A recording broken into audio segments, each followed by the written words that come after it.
जोडभावी पेठ police Thane Solapur शहर येथे mobile गहाळ झाल्याबाबत तक्रारी वाढल्याने दाखल झालेल्या गहाळ मोबाईल याचा शोध घेण्याबाबत वरिष्ठ पोलीस निरीक्षक सुहास चव्हाण यांनी गुन्हे प्रकटीकरण पथकास आदेशित केल्याने डीपी पथकाचे प्रमुख श्री सोमनाथ पडळकर यांच्या मार्गदर्शनाखाली police head constable Khajappa परसप्पा आरेनवरू Jodbhavi पेठ पोलीस ठाणे यांच्याकडे सदरचे काम सोपवण्यात आले होते।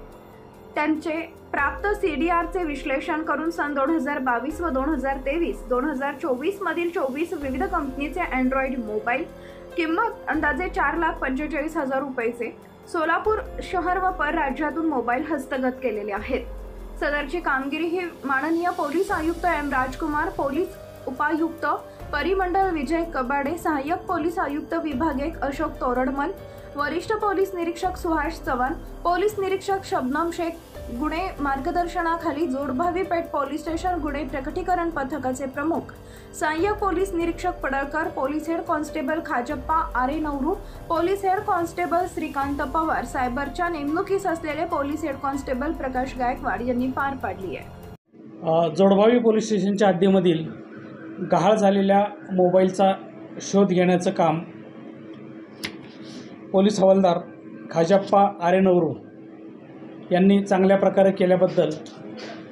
त्यांचं पोलीस आयुक्तालयातर्फे पहिल्यांदा आम्ही आभार मानतो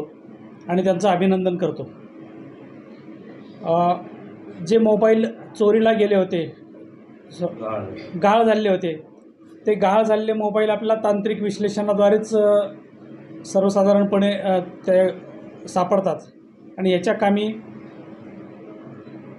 CDRचं विश्लेषण करून 2022, 23 आणि 24 मधले जवळपास 24 अँड्रॉइड मोबाईल्स आपण 4.5 लाखाचे ताब्यात घेतलेले आहेत आणि सदरचे मोबाईल आपण ज्या व्यक्तींचे चोरीला गेले होते त्यांचे प्रातिनिधिक स्वरूपांमध्ये 6 जणांचे मोबाईल आज आपण इथं परत करत आहोत। वरिष्ठ पोलीस निरीक्षक श्री चव्हाण साहेब, शबनम शेख मॅडम पोलीस निरीक्षक गुन्हे, तपास पथकाचे अधिकारी श्री सोमनाथ पडसळकर आणि आत्ताच सांगितल्याप्रमाणे पोलीस हेड कॉन्स्टेबल श्री आरेनवरू यांचे यामध्ये चांगल्या प्रकारे काम केल्याबद्दल त्यांचंही मी अभिनंदन करतो।